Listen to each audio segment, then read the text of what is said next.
This is your place for all things Detroit Red Wings and all things Chicago Blackhawks. With your hosts, Jordan Linscott, David Barnhouse, Nick LePage, and Tim Stompanato. This is the Stick Blade Podcast.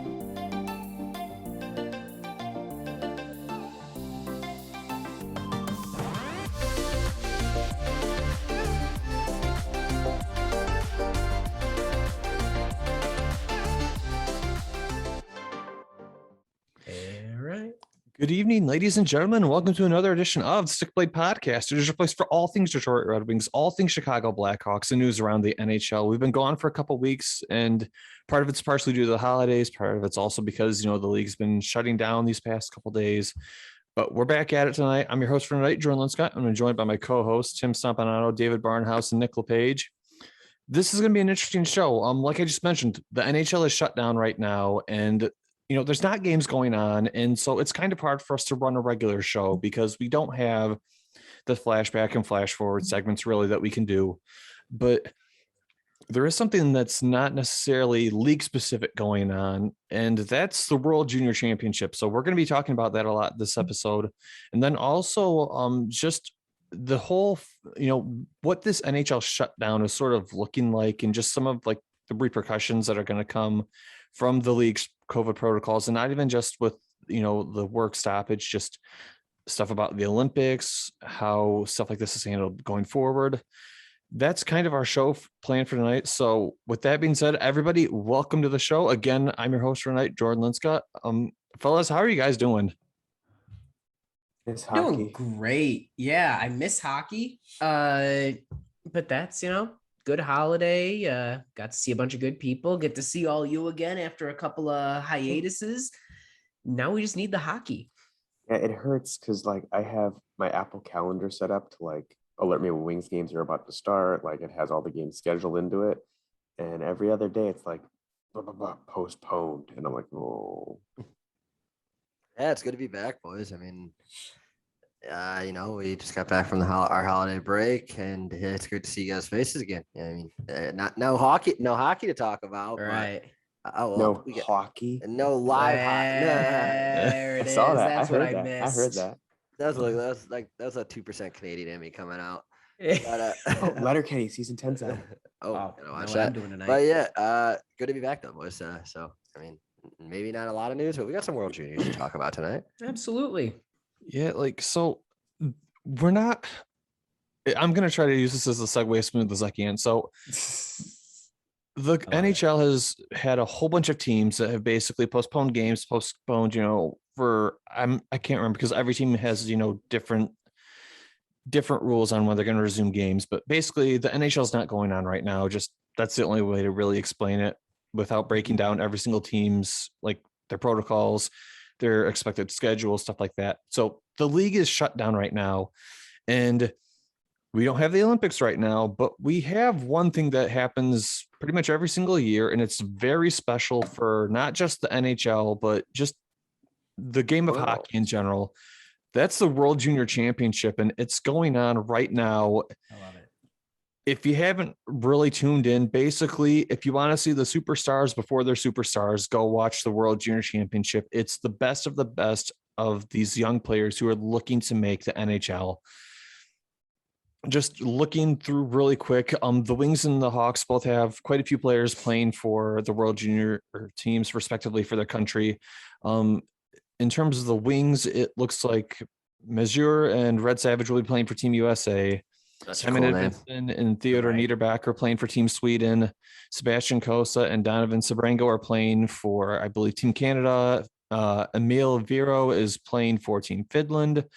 And Bednar is playing for the Czech Republic. So the Wings have quite a few prospects at World Juniors this year. And then the Blackhawks, you guys have Landon Slaggert playing for Team USA as the alternate captain. Wyatt Kaiser also made Team USA as a defenseman. And then Drew Camuso, Cameso is playing in goal. So the Hawks have a couple players as well. Am I missing anybody else that the Hawks have playing at World Juniors this year? Mike Krutel is playing for, I want to say, Czechia, but he's suspended for the first two games because I don't know, a slew foot or something like that. So you hate to see that, but let me just make sure.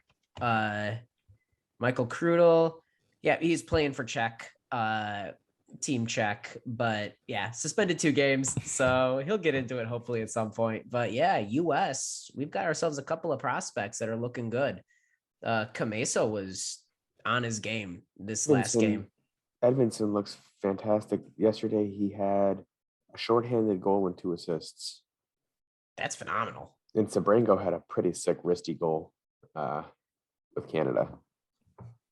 So, I mean, we've only had a couple of games so far, but Team Canada, I mean, you say Team Canada looks good every year. They look stupid good this year. Yeah, that's, that said, I feel, yes, they are far and away the most stacked team, and they've got a ton of great names.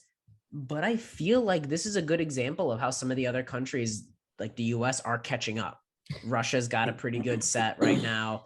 The world is catching up to Canada. Yeah. They might not be there yet, though. Russia just got blown out by Sweden 6-3. Love that. I just like Team Sweden. Nothing against Russia.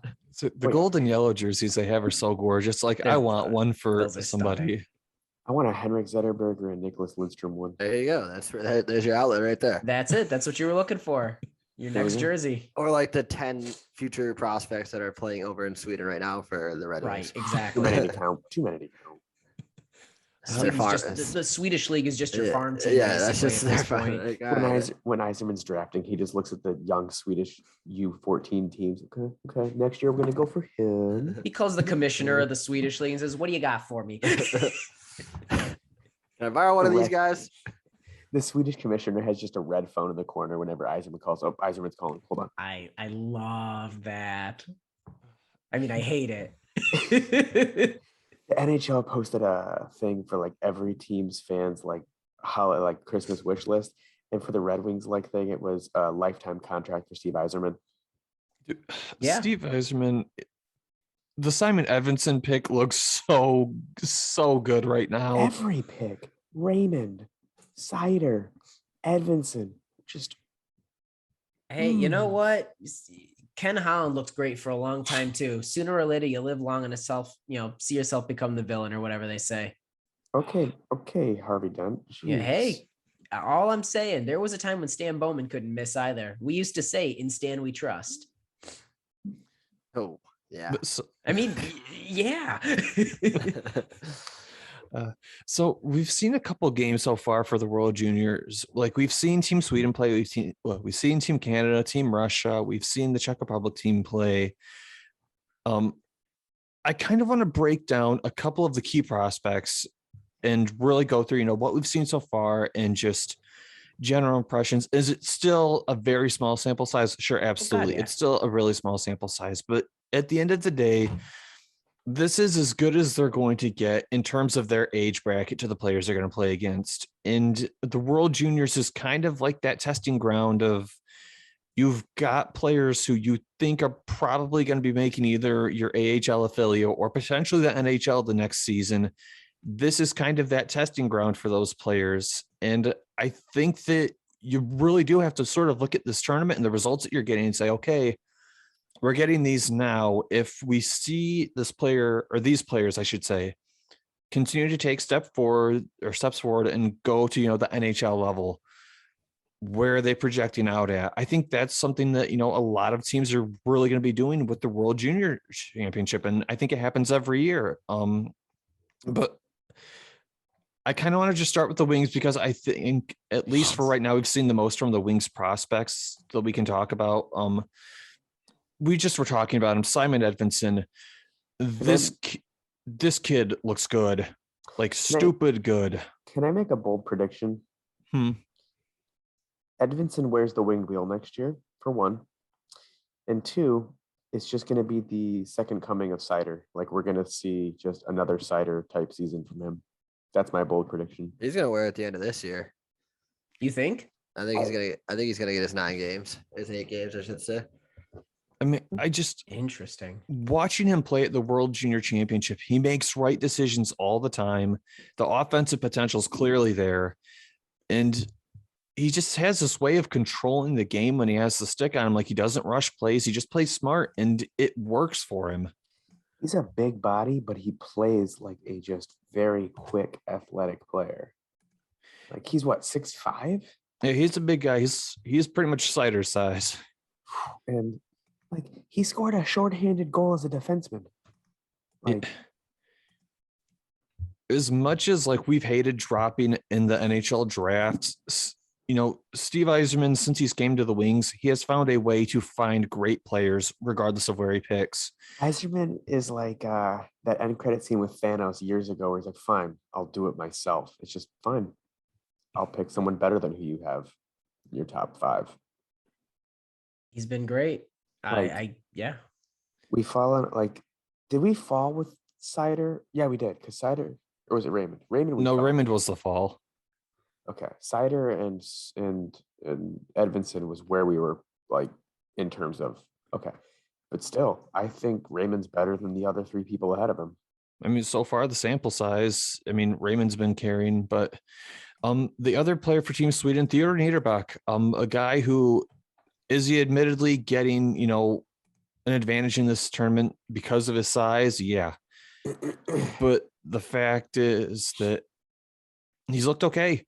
If he can become a 3rd or 4th line center for the Wings in 2 or 3 years, that's Great. fantastic. You got one with a later draft pick, which was he a 2nd or a 3rd or what was he? I want to say he was a 3rd round draft pick. I mean, I can check it really quick, but I'm pretty sure he was a 3rd round draft pick. Was he the Sider draft or was he the Edvinson draft?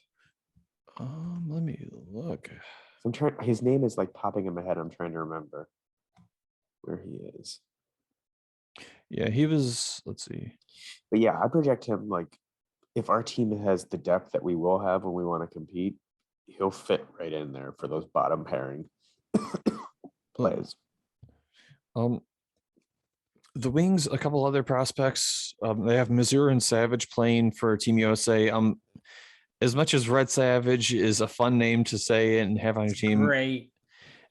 I think again, it's these 2 guys. I don't expect either one to be superstars or top 6 guys, but I do think that these guys are depth players, guys who you can find through your system. You slot them until you either find somebody else who's better free agency and is a holdover. Like for sure, like your 3rd and 4th lines can be just as important as your 1st and 2nd in terms of what they can contribute. I mean, their names are always coming out of my mouth, but your Drapers, your Maltbys, your Clearys are just as important as your Datsyuks, your Zetterbergs.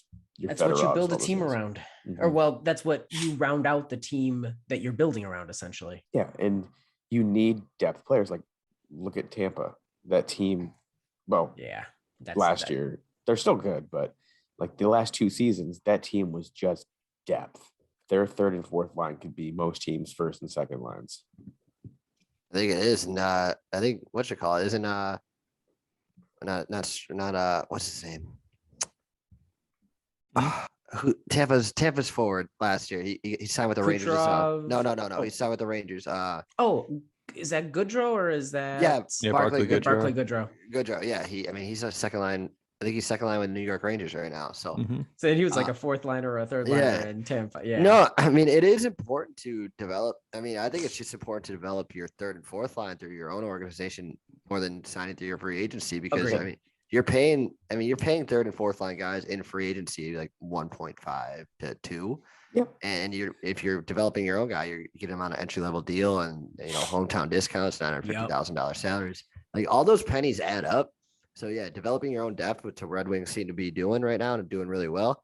It's great to have. So guys like the awesome Red Savage and what a name. Niederbach, I mean, they're important pieces right now. I mean, obviously they're playing big enough roles for their country as well.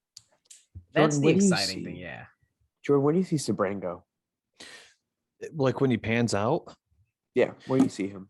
I think if Donovan Sabrango pans out at his current trajectory, like just looking at what Detroit has right now, you've got to assume that Sider and Edvinson will be the top pair in Detroit. Yep. Unless they find some like true franchise level defenseman who's better than both of them, which if you're going to get that guy, you're probably drafting 1st overall.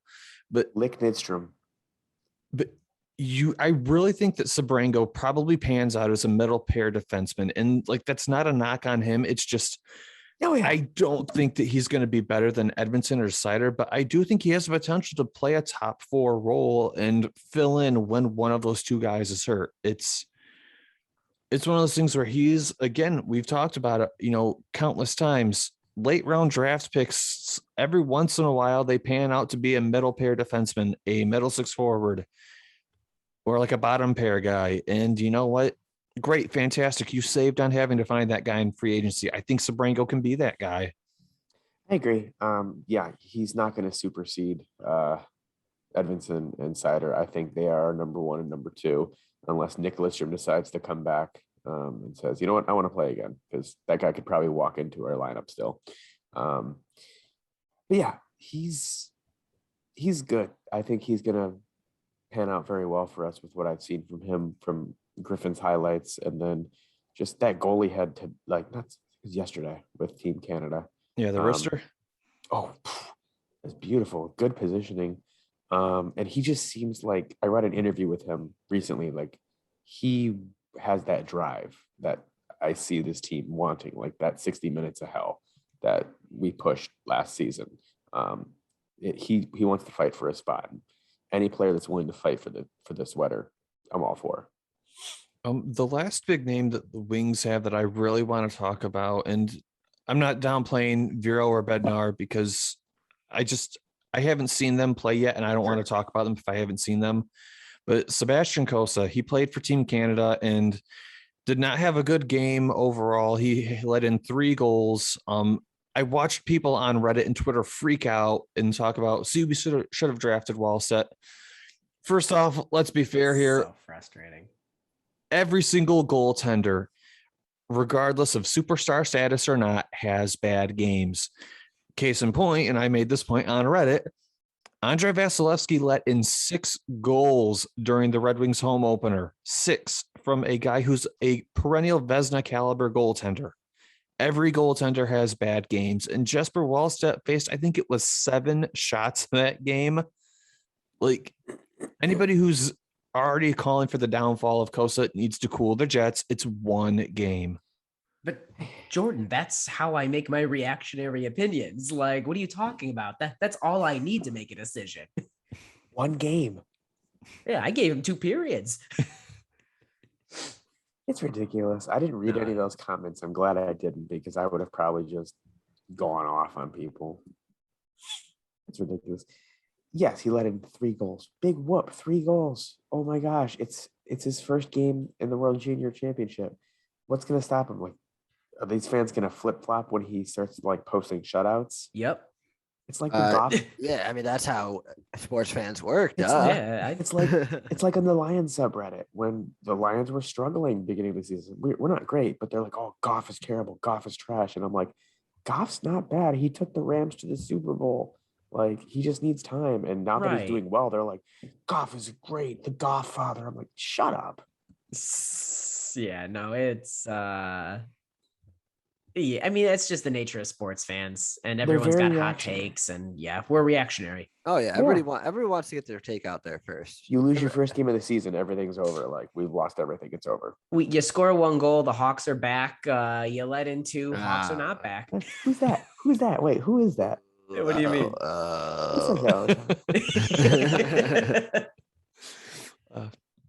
And then the Red Wings did have one piece of news that I actually kind of want to talk about, and it's a fun one. Right before the COVID shutdown, Dylan Larkin got his first career hat trick in the NHL. It's crazy to think that it took him this long to get it, but awesome. He gets his first hattie. Yes, he does. Love it. And I love it when any player gets that. That's such a cool milestone for him.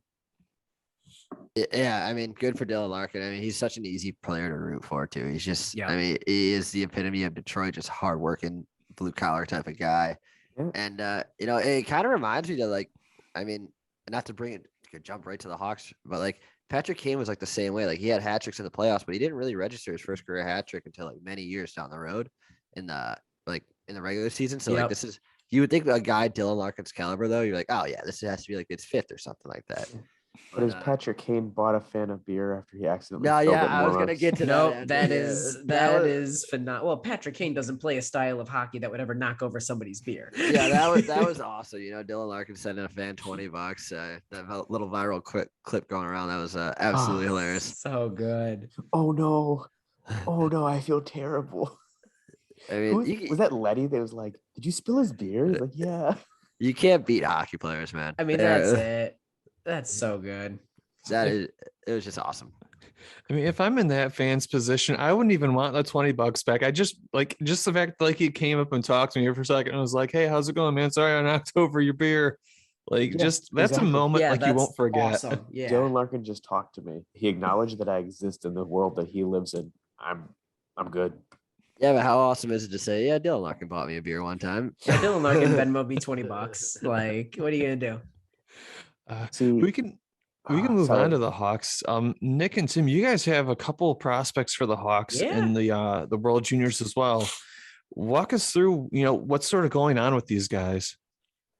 Well, I mean, just from what I'm seeing, Nick, were you able to catch the game?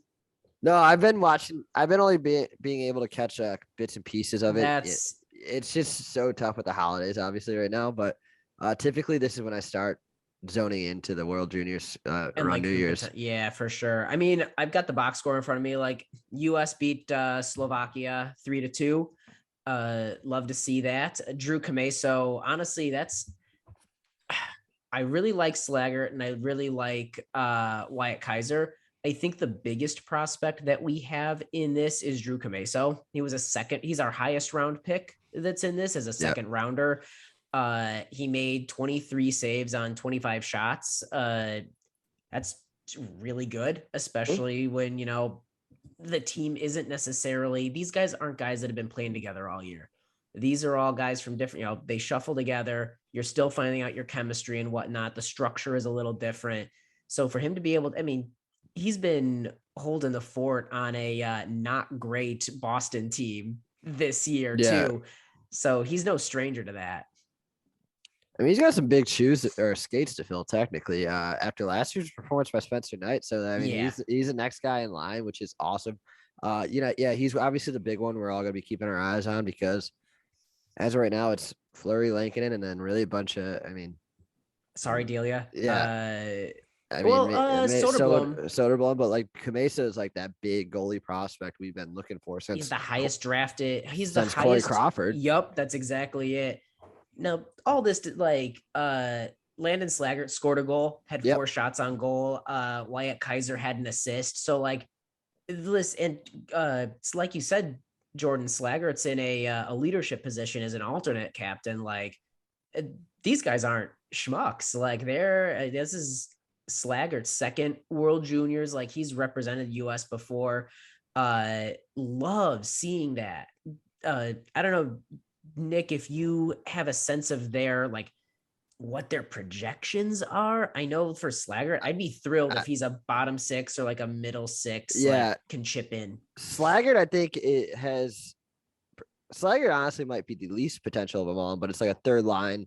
It's like a third line grinder for it. I think his NHL comp was Andrew Shaw when he was drafted, his play style. Because he's a gritty kind of guy. He'll get in the dirty areas, which we need. Yeah, it's not his skill he's got enough skill obviously to play, but it's not his skill that gets him in the lineup every game. Yeah, I mean essentially he's like an Evan Barrett type player, type prospect, which it's always good to have because obviously we're still excited to see when that time comes. Oh, for sure. Kaiser, I think, could be a top 4. He's one of those guys that's going to eat so much minutes. He's one of those guys you could throw out there like a Connor Murphy. All right, you're not the best player, you're not the best D man on the roster, but you're going to eat so much minutes and you're reliable, you're steady. So, and then Drew Cameso, obviously we can't talk enough about. We're excited for him. And then who's the other? Michael Krudel. Yeah, but he's suspended 2 games right now. So yeah, and again, he's in the AHL currently. Whereas the other 2 are still the other 3 are still in college. So Krudel is taking a different path. So he's working his way up through the AHL, which has been interesting to see with him in Rockford this year, keeping up with some of the older, more established guys there. But yeah, once he's off his suspension, we'll see him play at some point. But No, I'm excited because I don't know too much about Kaiser. I've obviously spent more of my time just paying attention to Landon Slaggert. But yeah, Cameso's the big one that Colby Cohen even came out and tweeted the other day, just something about him being like, hey, I've watched a lot of the Boston games. Like Cameso is the real deal. Like he's the reason that they're still in a lot of these games because it's not a great team. I'm looking to see what he can do maybe with a little structure and a little more firepower in front of him. Yeah, typically once it gets to like the medal round, that's where you see teams actually develop chemistry. Yeah. I know a lot of the NHL players talked about it's like you get there and you're right into action. Like there's no time to like hang out with the boys. Like you're on practice and then next like 2 days later you're in a game. So it takes some time to develop chemistry. And yeah, obviously with defensive structure, especially it's important for goalies. That's when you see Cameso starting to get, into zone. And but yeah, I think he's gonna be a big part of USA if to go against the gauntlet that is Canada right now. So I'm excited for that New Year's matchup, though. I'm looking at this lineup. Like, I get it. Canada's got the best matchup. However, Jake Sanderson on defense, Matty Beniers, Matthew Coronado, like Luke Hughes, Owen Power. Yep. Chad Lucius, like all big names that were either drafted high in the first round this past year or were, again, Luke Hughes, like you said, kind of a big deal as well. One of the Hughes brothers. These are actually a really high quality US roster that we're starting to see a little more consistency, this level of prospect product coming out of the US. I mean, I'm gonna say it's no longer Canada's game, boys. I'm right there with you. I love it. But I mean, while we're on the topic of World Juniors, I mean, can we just talk about Owen Power? Holy shit, Buffalo! Yeah, right. Yeah, good. I know we said this before Buffalo, but you guys got a great American prospect on your hands. Don't ruin this one this time around. Owen Power looks like everything they expected Rasmus Dahlin to be. Wait, is Power Canadian? Power's Canadian. My bad. He's on Canada's team. That's part of the stacked ungodly Canada team. But he's playing in college. Yeah, so that throws me off. Yes. Very rare. Like a Jonathan Toews type, I guess. Yeah, exactly. And then Kane went to the major juniors. Yeah. But like, holy shit, Owen Power is unreal. He's remarkable. I didn't realize he had that much offensive upside. If they ruin Owen Power, they should never be allowed to get a first overall pick again, ever. They've just ruined so many. If they keep giving him to Arizona, they'll keep giving him to Buffalo. So now with the new rules. Thank God. Yeah, honestly, those rules are some of the best I've seen, frankly. Yeah, Buffalo's gonna ruin Owen Power, and that's just heartbreaking to me. But I mean, we're in for a good medal round coming up here shortly after 100%. I'm excited for the first USA Canada matchup, and I think USA has a chance, boys. I do. I'm right there with you. I think we outshot them. What did we outshot them like 25 shots to 42. We had 42 shots on goal. Imagine that would develop chemistry. Ooh, yeah, baby. Well, that's exactly it. This is with just, hey, here's a bunch of guys, throw them on the ice, let's go. So I've only been to watch highlights. Where can we actually find the games to actually watch them? NHL Network. NHL Network has them. There are a couple websites which I'm not going to give the names of, but they're on there. Oh yeah. Would you be on ESPN Plus or no? I don't think they're on ESPN Plus. Okay. Some people on YouTube upload the full games a couple days after, usually for us to watch, as well as like highlight videos. But yeah, the official place to watch them, I believe, is the NHL Network or does TSN still have the rights to them? No, NHL. I know NHL Network's got them. Yeah, but anyway, I know they're on NHL Network. That's like the quote unquote like the official place to watch them. Yep. But either way, like the World Juniors are underway, and you know what? Like, it's like I think you're not wrong, Nick. Like, I think that Canada doesn't own hockey anymore. Like, no, the United States is doing a great job of turning out players. Russia has been turning out great players for a while. Sweden has turned out great players for a while. I mean, Germany is slowly starting to catch up. Even like, it's crazy that a lot of these huge, like big name players aren't coming from Canada anymore. And I also think it's important to note like how big, like for upcoming draft wise, like how big this tournament truly is. I mean, I know I said it before on this show, but a guy like Patrick Kane, he wasn't supposed to go first overall initially in his draft year, but he had to break out World Juniors, and that's kind of the way she went. And Kaner was unanimous after that. But I mean, with guys like Shane Wright, obviously he's unanimous this year, like he's the consensus number one. But next year is the one that's like there's a fight for. There's like three guys. I think Joakim Kemmel, Connor Bedard, and that Russian kid Michik, Yeah. Italian Michik.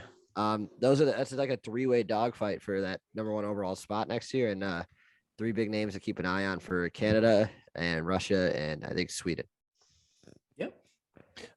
We can talk about us just for a second. What sort of led to this whole focus on the World Juniors, and I mentioned at the top of the show, but the NHL has put all of its games on hold right now due to COVID protocols. Without getting terribly political about it, basically, a lot of players have tested positive and they've shut down the league. The whole thing that at least bothers me about it, it's not that they're trying to keep the players safe or anything like that. It's that these players all got vaccinated so that we could avoid situations like this. And a lot of them who are testing positive, they're either asymptomatic or like the symptoms are very mild at best. Like I can't be like, and I'm not the only one who's frustrated by the shutdown. Like a lot of the players that I've seen interviews with are frustrated about it. A lot of the coaches and management is frustrated by the shutdown. Like, how do you guys feel about it? It's frustrating. It is the most annoying thing going on right now. I mean, it's just like the whole point of them getting vaccinated was for them not to be tested if they are showing no signs of symptoms. And then the NHL completely went back on their word just because of I mean, obviously with this rise in COVID, it's rightfully so, but I don't think if they're like the point of this vaccine is not to end all be all COVID. Like you're not getting rid of it now. This thing's going to be around for the rest of our life, but it's to make it like the common cold. Like if they're not showing symptoms, they're healthy, that's fine. I think everybody's going to have a little bit of this virus in them at some point, but like they're not reacting to it. So I think that's what the NHL wants ultimately, but it's kind of contradictory when you're testing these players that aren't showing any signs of bad health or that they're fine. And, they just want their numbers to rise and I guess live in this like fear world. I don't know. It is hard, right? Like when the NHL put down some of these things of like, hey, if everyone, get vaccinated, we're not going to test, unless you're all that jazz. I think a lot of that was before certainly Omicron. I think even before like the Delta variant, and there's another variant that was, I don't remember because it's hard to keep track of. Obviously, as the NHL, as with any business, as with OSHA, as with everything, they're changing by the week because of new information. I am, of course, equally frustrated that like they're not like we do have to figure out a way to find that middle ground of like, well, if the way COVID is evolving, it seems like there's always going to be something where there's going to have to be a pause at this point. I think I've seen people floating around the idea of, well, if they're just asymptomatic, let them play. That I push back on because there's a huge ethical and like moral issue there, not only for the players, but like whom they take it home to, etc. I know obviously Omicron certainly seems to be more, less more spreadable, but less dangerous. It's weakened. It's weakened, but we don't know any other, like, I don't know. I'm not a doctor. I don't know the effects, whatever the underlying things. That said, I do think that the only way to not shut things down is to not test unless you're showing symptoms. I got my booster today, and they did the temperature check. Yep, the temperature check for me. Like, it's the kind of thing like if you're showing up, like you pass your temperature check, you're not feeling anything, and even if a player is like, hey, I've got like a scratchy throat, like I'm kind of sniffly, whatever it is. No test. Absolutely. And once you know, if they say, hey, I tested positive for COVID, no, it's fine. I'm like not feeling very bad. It's like, now we know. Uh, but if you're just coming in every day feeling fine and dandy, no fever, anything like that, the only way they're not going to shut down is to stop testing unless you see a reason to test. Yeah. I mean, because I could be carrying around like cold bacteria in my system and feel fine. And and which is also terrifying. yeah. No, it is. But like that's our bodies grow to this. Like they get adjusted to the viruses in our body. And sadly, but I understand, obviously, like Tim, I wasn't trying to say like no, I know you weren't. I just wanted to make sure, like, yeah. Like obviously, I'm not trying to say like if they're asymptomatic, let them play. If they test positive, they test positive. You got to do. Yeah. No, I've just seen that a lot on Twitter and stuff. Yeah. And I'm like, I just want to knock that one out. No, right? yeah. Avoid I think, but if they're not showing symptoms, you don't test them. I mean, that's it. Like if I'm feeling fine at work, like back in the day, they didn't like have me go to the doctor to see if I have the flu. Like it's I don't know. The only time I got sent home from work was when I had strep and didn't know it, and I was just pale as a ghost and felt like crap. Like, you should probably go to somewhere. But again, if somebody can look at you and go, "Yikes, you should probably go to a doctor," I don't care what you've got. You should probably go to a doctor, and you probably shouldn't be at work. Yeah. It's to carry the guy's saying, like, it's a tough call. No. This is shut down the podcast. I'm gonna get postponed. I'm gonna have to postpone. It sucks. Like, we all want hockey. The players want to play. The fans want to see it. But with the rising cases as we're seeing, it's difficult. I can understand them saying we're gonna have no fans in the arenas for a few weeks just to kind of calm things down. But it's tough.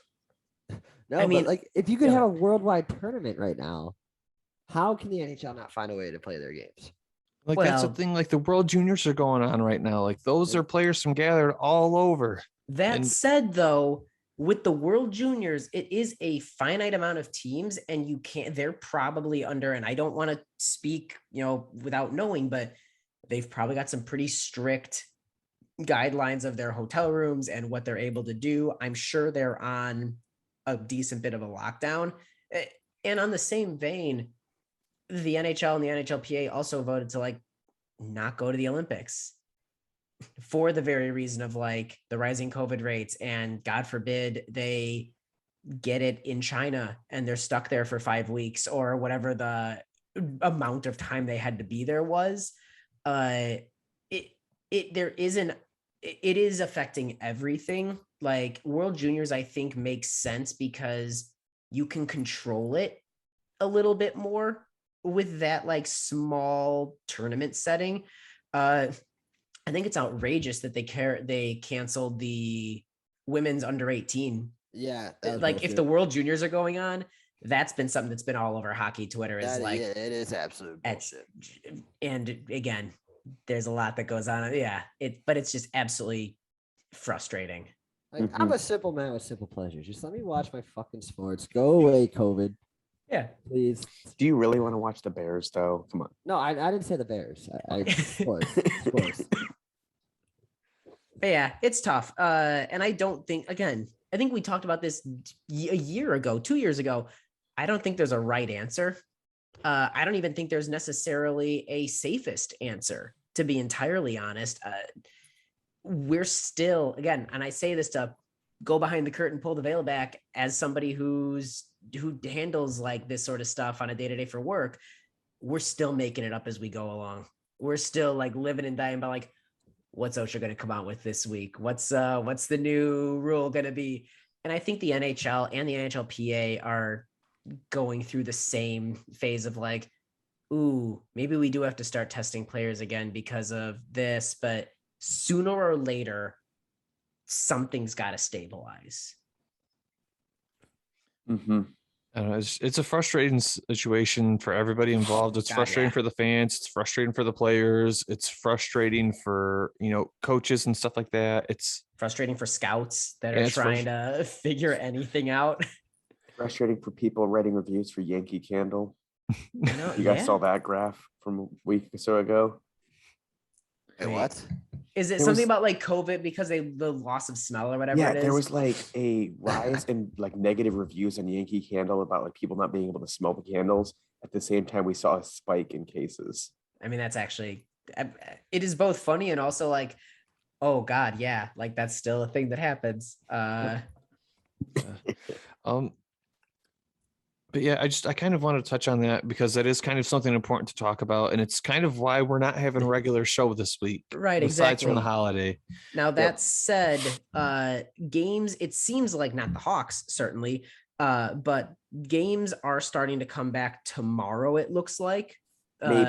Maybe. Again, maybe there's 3 currently scheduled, and then the only one postponed so far is the Hawks and the Blue Jackets. But I'm looking through, like, there's definitely a couple postponements. They seem to be all the Hawks so far, so that's great for me and Nick. But yeah, I think they're going to tentatively try to start again tomorrow, but tentative, yeah, try to, are they're all nebulous keywords here. So we're kind of in an interesting situation this week. There isn't really much to talk about because of the uncertainty of what's going to happen going forward. And we're about 30-ish games now into the season, and we're not quite halfway, but we're almost there. And at this point,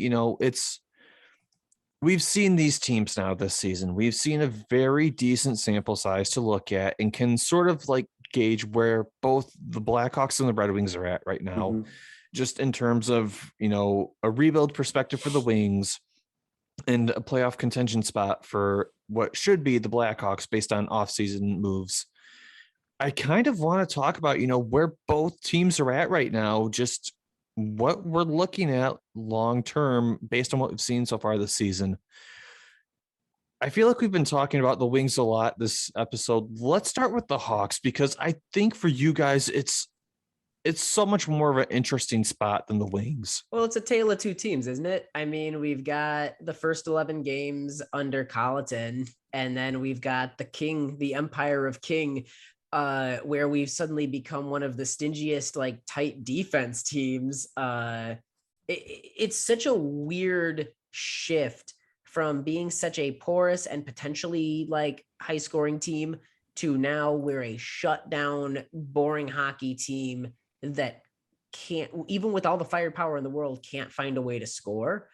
I'm much more interested in breaking down that second half, that King team, because there's a lot of pieces in place that I think we can dissect from. The Colleton thing just didn't show us a lot.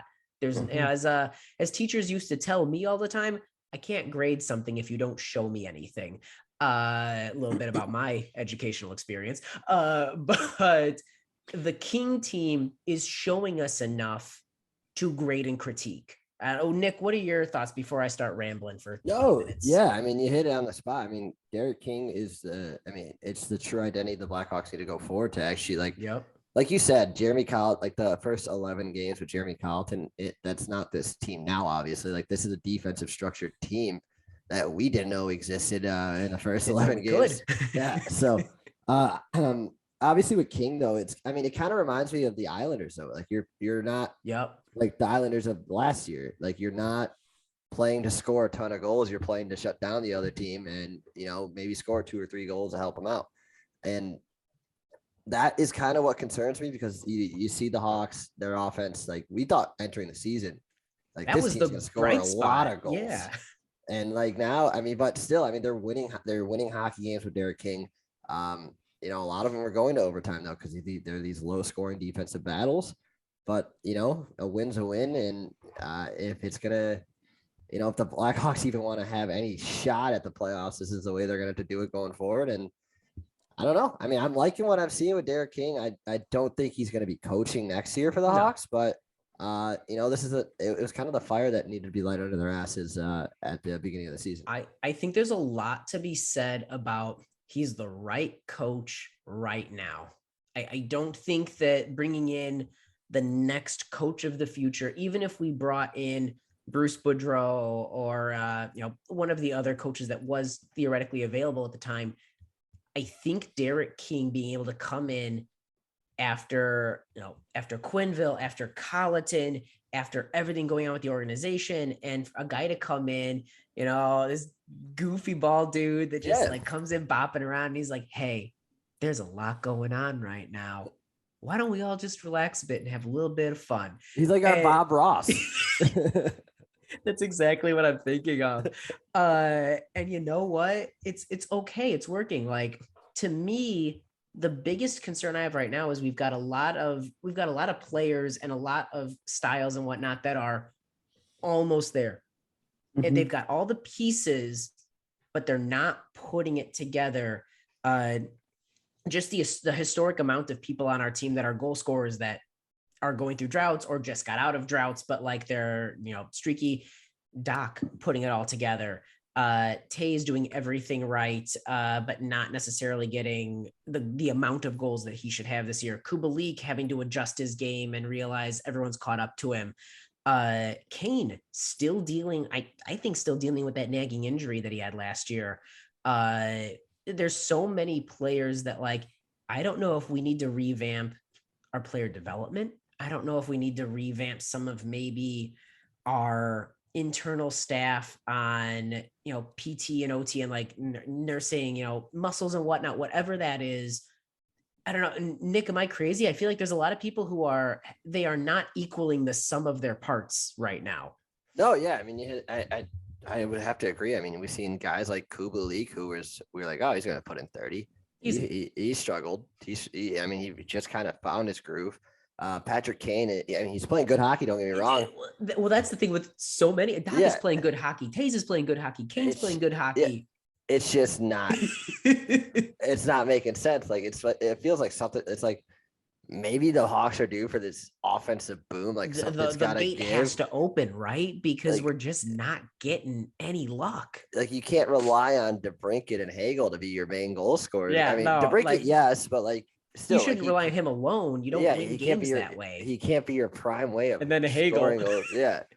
Like, I don't know. Maybe we're due for a big offensive boom because, I mean, back half of the year, let's go. Yeah, Taze is trying to find it. I mean, I don't know. I don't like mid-season review for the Hawks wise. I don't think they're a playoff team, sadly. That said, if we're looking for most improved from start of the year to the midpoint, I think it's got to be the Hawks. Just with their whole turnaround, like we're seeing them not fall apart and die just because they're down 2 goals. Like that was historic under Colleton. They would just like, oh, we gave up a goal. I guess that's it. No coming back from this. Where they're down like 3 goals now under King. And it's just like, oh, okay, we're just going to keep battling. Like we're going to figure it out.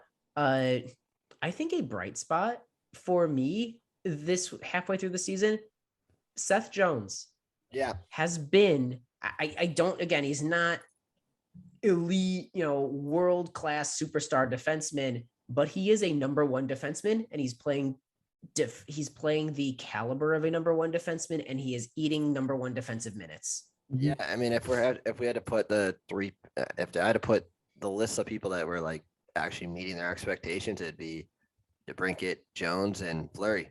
I mean, Fleury, it was concerning at first, but like now it's like, oh, he's rock solid. He's winning us games. 100%. But other than that, everybody else has kind of been like, underwhelming. Hagel's but he was hurt for a little bit too. Yeah. But so I'm with you 100% on if you got to pick 3 people that, they're either exceeding or as expected. It's those 3. Other than that, it's been like everybody's been like middle of the road, if not below expectations. So, but they're winning hockey games. But as I'm saying though, if they don't find this offensive boom, I don't think there's any way they could find their way to claw back. It sucks to say because they had so much expectations enter the year, but it's fun right now, but I don't know if this is serviceable. I agree. It hinges on the offense. And I do want to point out, I should just be happy that Taze is playing hockey this year. Yeah, of course. because the man had an entire because I'm like, why is he not putting it all? And it's like, oh yeah, he just had Missed a a whole year. life-changing but even then, yeah, unless they find the offense across the board, it doesn't have to be Taves, but it does have to be Somebody. a group of, it can't be one or two people at a time. If we can find the offense, I think we make a back season push, and I think we could be a wild card team. Without that, no way. Yeah, right now they're fringe as is. They can make that push, but they're fringe. They're relying on people to fall apart, on other teams to fall apart to get in at this point. I don't know, Jordan, David, you guys are on the outside with a little different perspective. Like, what are the Hawks to you? You want me to go first, David? No, you go ahead. So I watch, like, it's weird because like I actually get to watch the Hawks more than I watch the Wings right now, just based on like my schedule with work. But so every time I watch the Hawks, it seems like you have a couple players who, like you said, they are putting up the production, whether it be offensive, defensive, whatever. Yep. And then other players who just aren't figuring out. Like, I'll be honest, like I think I said this last season, Dominic Kubalik has not been, at least in my opinion, impressive this year. I agree. I think he should have gotten traded last year when you guys had him at his all-time high, but that's neither here nor there because it's done. I've liked Seth Jones a lot. Seth Jones has been as advertised. Did he have a rough start? Yeah, I think he did. I think he was pinching a little bit too much. But yeah, everybody had a rough start to start the season. Fleury did. I think Fleury surprisingly has had a really good bounce back. And the thing is, he's made a ton of great saves that have kept your guys' club in games. Kirby Doc, I think he's really falling victim of just not having puck luck, same as Jonathan Taves. Taves has been playing very good hockey. Is he playing, vintage Taves? No, but he's still playing a very decent style of game. He's not getting the production that he should be getting. I'm going to touch on it when we talk about the Wings, but it's the Philip Zadina effect, as I'm going to call it. He's doing everything right. The goals just aren't going in at the rate that you want. Yep. I think it's really just the Hawks need the players who they have in their positions to step up and just go that extra mile. Because when the Hawks go that extra mile, they win games and they win them pretty handedly. We've seen nights where the Hawks just are on fire offensively. But the problem isn't, Nick, Tim, like you guys were saying, on the nights where they're not, it looks like they're forced to play the trap game. It's boring, and you're hoping not to lose. Yeah. So for me, what I see, like last year, we projected both teams to be bottom 1 and 2, and you guys shocked everyone and came out the gate looking strong, and the rebuild lasted all about a few months. And then this past summer, the excitement, not just you guys had, but like probably the entire fan base in general with the team, with getting Fleury, the reigning Vezina winner, getting, Tyler Johnson. Right? Tyler Johnson. Seth Jones. Like McCabe, the hype was there. So not only were you guys hyped, but the players had to be hyped. They're like, all right, we're going to make a push. We're going to fight. We got our captain back. And for some reason under Colleton, it didn't click again. Those plays didn't happen. You didn't come out the gate like you did. And when your expectations are high and that happens, you guys fell hard off of that mountaintop. Yeah. And it was abysmal. And you could see it on the players, like with how they just kind of gave up. And you see that with teams sometimes where when they're so down on themselves, one goal getting scored first against them could break that entire game for them. And seeing the players finally starting to click under King and getting what they want. Yes, the offense isn't there, but you have Kane, you have Taves, you have Doc, you have these guys that are very capable, as we've seen. It's going to happen. Where do I see the season going?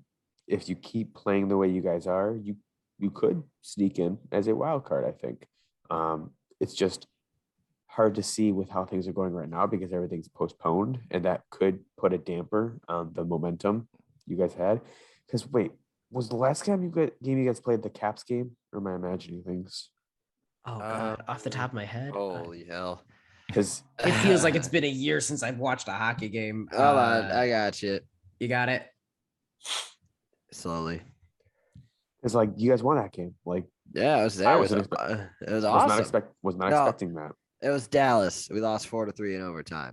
That's right. But Even it was with a it was close an game. overtime, and that should have Dallas and Nashville, we lost in overtime. And that's my worrisome fear is teams that had this momentum, like you guys. Could this postponement hurt that momentum? Could it make you stronger? We'll see. But if things keep going the way they're going, I could definitely see this team once they find that offensive groove. You know how Chicago got its groove back. Part 2. That's with good. Whoopi Goldberg. I could see you guys getting your wild card berth. I would watch the Hawks where Whoopi Goldberg is the coach. That'd be We're interesting, doing right? something different, boys. But yeah, I mean, I don't know. As much as I've seen like on Twitter though, like people are saying sellers. What is there to sell? I mean, And what Fleury? would you want to? Yeah, I would feel bad selling Fleury. Yeah, 'Cause it Strome doesn't- has no value. Kubalik's at a historic low. Frankly, we don't have a first round pick, and we're not bad enough to end up getting the first or second overall pick. Let's gun it. Let's go as hard as we can. I'm not talking buy everything and sell the farm to get there, but let's go for broke. Let's push to get into the playoffs, and at least we can screw Columbus over a little bit by giving them a late first round pick or like a medium range first round pick. Don't give them a sixth. At this point, I mean, it's a wash of a. I'm fine with trading second and third rounders to get a guy a goal scorer. Yeah. Okay. Listen, what's the point this year? Yeah, like let's go for it. Yeah, we don't have a first. We might as well. Rebuild's over, baby. I mean, the Yeah. rebuild is theoretically over. We don't have a first round pick this year. We do have one next year, if I'm correct. Yes, Okay. but like so let's not. that was the point of this year, though. Is like to try to make the playoffs, and That's why you give away a first round pick. yeah. Yeah. So I mean, if you are going by that mentality, go Let's for swing it. for it. Yeah. And I really think that's it with the Hawks. Like, can the Hawks make the playoffs? Yes, but the asterisk is if they can get the offense clicking. Yep. They're not a Oh. better defensive team than a lot of the reigning playoff perennial cup contending teams are. They're just not. Like Seth Jones, I like him a lot, but you need more than Seth Jones on your blue line. Like you guys have, what's his name? Connor Murphy, who I like a lot. I think he's actually kind of underrated in the NHL. And you have Calvin Hahn, but like Jake McCabe, I've like has come along a long way too since the start of the season.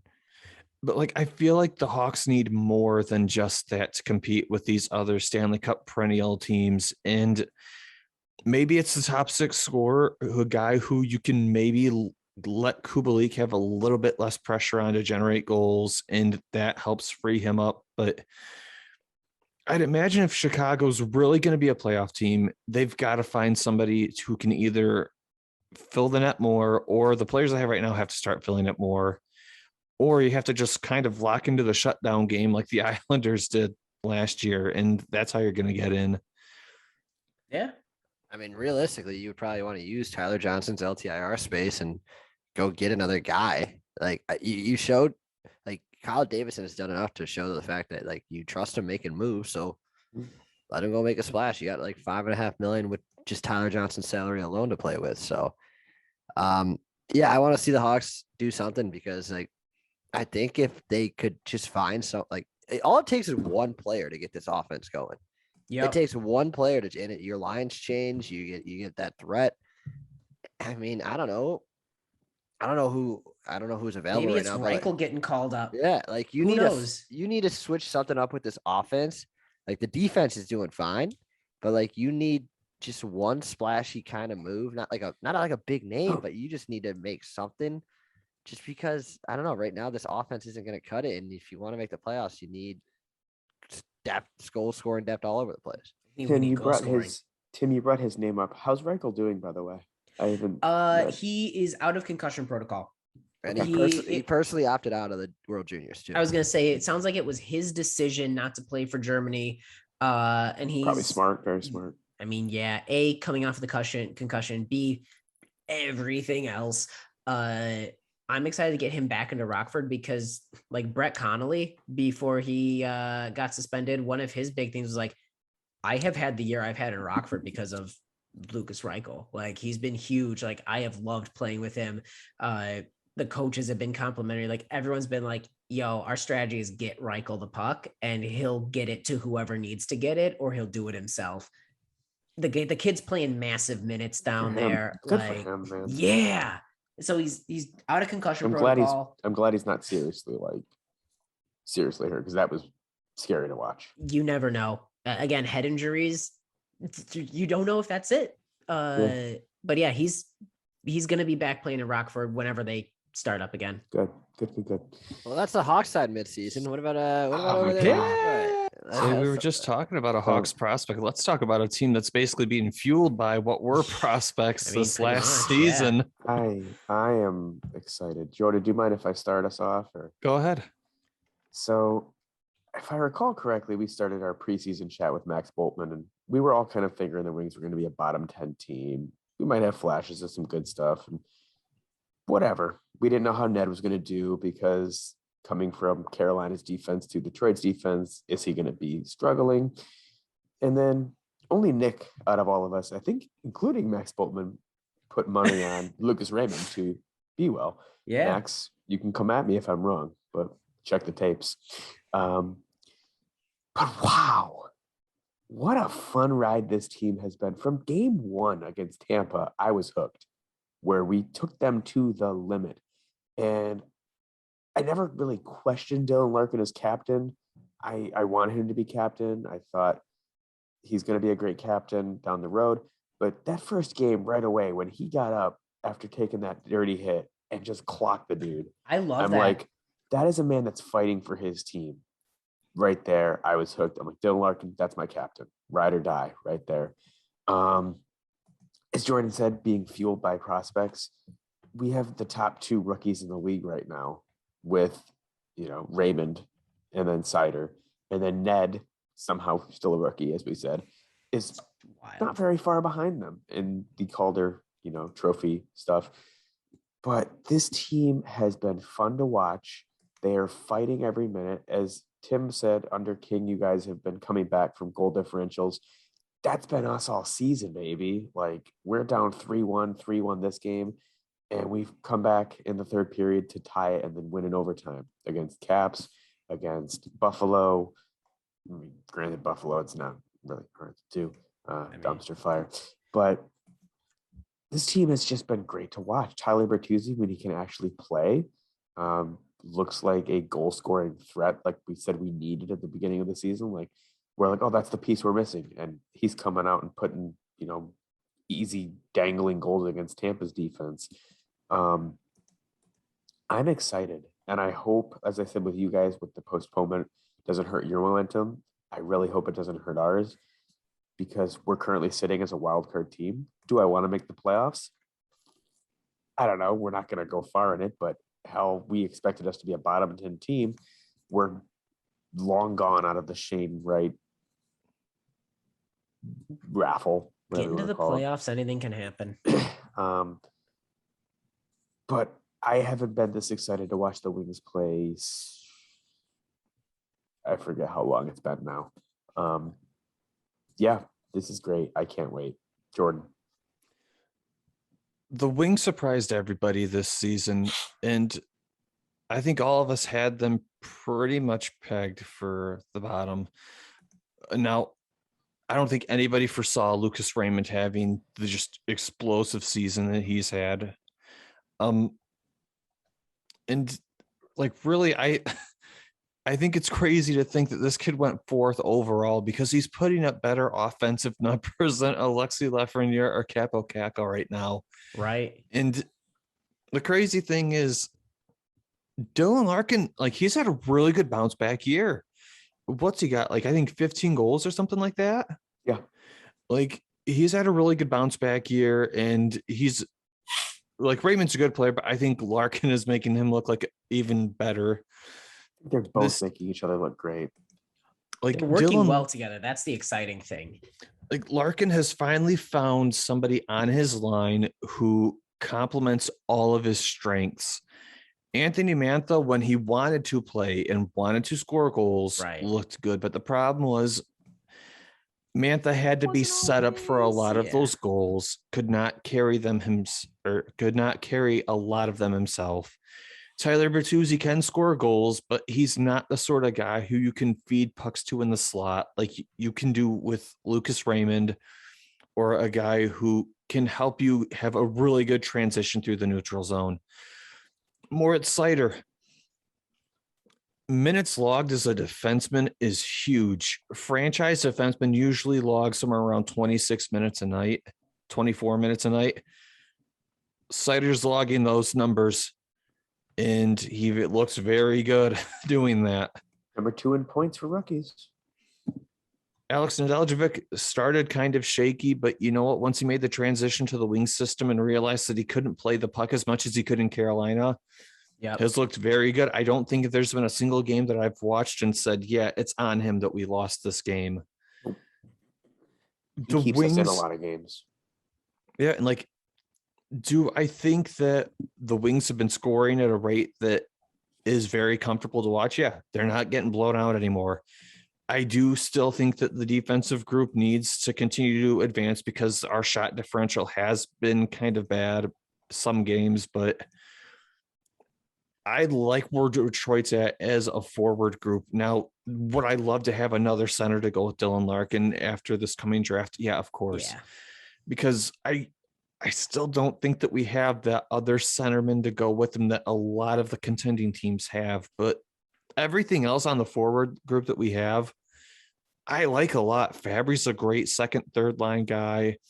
Zadina has been really snake bitten, but I think when he clicks, he's a top 6 guy. Mm-hmm. Raymond has been a top line guy. Bertuzzi, top 6 guy. Larkin looks back to the number 1 centerman position. Like, yeah, I think like you're saying, the names you're saying are the people I would narrow down as like my top players so far this season. Your Neds, your Larkins, your Raymonds, and like you said, you'd feel more comfortable with a 2C. We have a lot of guys that could play a 2C, but they're not a 2C. Right. They're more 3C guys. I wanted to ask about that. You know, I was going to ask before you even went on that, but like you guys have transitioned it perfectly to my question. Pius Suter, like what we talked about him a lot last year. It's a good question. What I haven't obviously admittedly have not seen many Red Wings games, but like Pius Suter wise, like what is he doing for your like expectation when you've seen him at the start of the season? I love him. Okay. So I think Pius Suter is a perfectly fine middle 6 centerman. Like, he's not another number 1 centerman like Dylan Larkin is, no. but I do think that he's a very good middle 6 centerman. Like, his chemistry with Fabry and Zadina has obviously been on display. I mean, we see that with the advanced analytics. And I mean, I kind of touched on it. Like, even though Philip Zadina hasn't been like capitalizing on the chances, the stats say that line is one of the best lines in the NHL when it comes to expected goals. Like, Pius Suter has been a good addition to this hockey club. That's and awesome. I'm happy with the acquisition, even though he costs, what was it, like, I think $5 million a year? It was between 4.5 to 5, I think. 4.5, I think. But either way, like, I think for his cap hit, it's perfectly reasonable to pay a middle 6 centerman that while you're waiting to potentially draft another number 1 centerman who you can then have a 1C, and then fill out the rest of your guys. I like Suter a lot, and I've really liked everything that we've seen from him. And you can't forget we're missing Jacob Verana. That too. Like imagine. I forgot about Verana. Imagine him coming back playing the way he was playing last season, but putting him with a Pius Suter and with a Zadina or with a Fabry. Like that's the thing. Like, when he comes back, I've got to imagine he replaces Tyler Bertuzzi on the top line, right? Because like Zadina has shown that he can pass it at an elite level, and so can Larkin. So you would have to imagine that they put Verana on the top line to be a pure goal scorer to complement Larkin's playmaking ability and Raymond's two-way game. They bumps Bertuzzi down to the second line or the third line, depending on how Blashill wants to play him. The team with Verana healthy, they're good.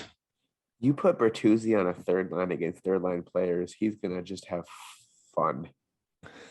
When is he expected to be back?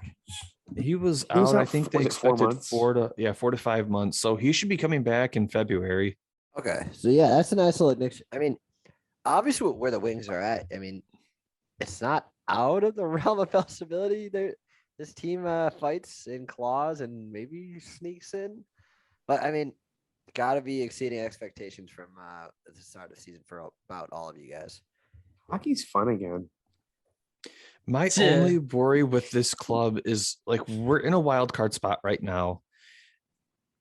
My worry is, if you want to get that other number one centerman for Dylan Larkin, you tend to have to find those guys towards the top of the draft. Now, granted, we found Dylan Larkin at 15th overall, so maybe we miss, or maybe we make the playoffs and still draft a guy somehow, or maybe we just miss and win the lottery. But man, I'm never going to root for the Wings to lose, but I'd be lying if I said I was worried that we're going to overperform and miss out on the chance to get a high-end player. I mean, you're also forgetting one other thing. We have money. That's true. The Wings do have a lot of cap space. That's huge. Yes, we're going to have to re-sign a lot of players, but you have to think, if Yzerman's looking to the future and the players can kind of see the writing on the wall that we're going to be competitive, like we're already competitive now, but we're going to be more competitive once they grow more, they're going to take discounts. They're going to take the hometown discount. Yeah. We could buy a 2C. No, yeah. I mean, this is weird. You guys are like teeing me up perfectly. Like I was going to bring up the money thing, but like, you're also not even to mention, like, it's Detroit. It's an original 6 hockey team. This is imagine winning with the Detroit Red Wings.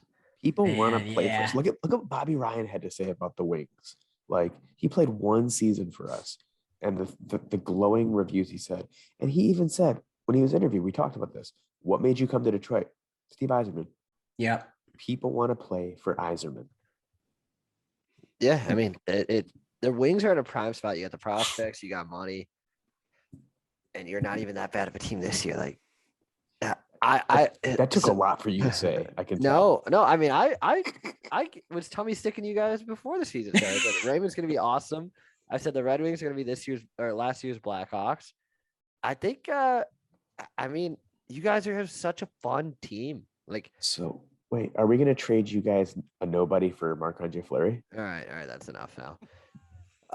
No, but I think you guys for like as of like the mid-season right now, as like to keep up with the trend, I think you guys do miss the playoffs, but you guys continue to impress. You see signs of development even more. And then, obviously when Jakub Vrana comes back, it's going to be even more exciting. So, I mean, I think I said it every episode, but things are looking up in Detroit.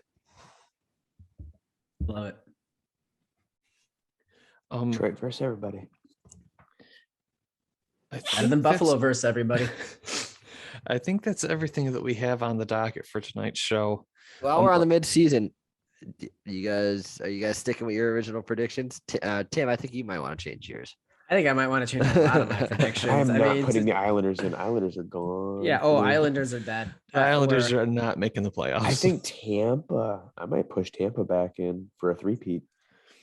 Oh, I had Montreal go into the final, and they are in last place in the Atlantic right now.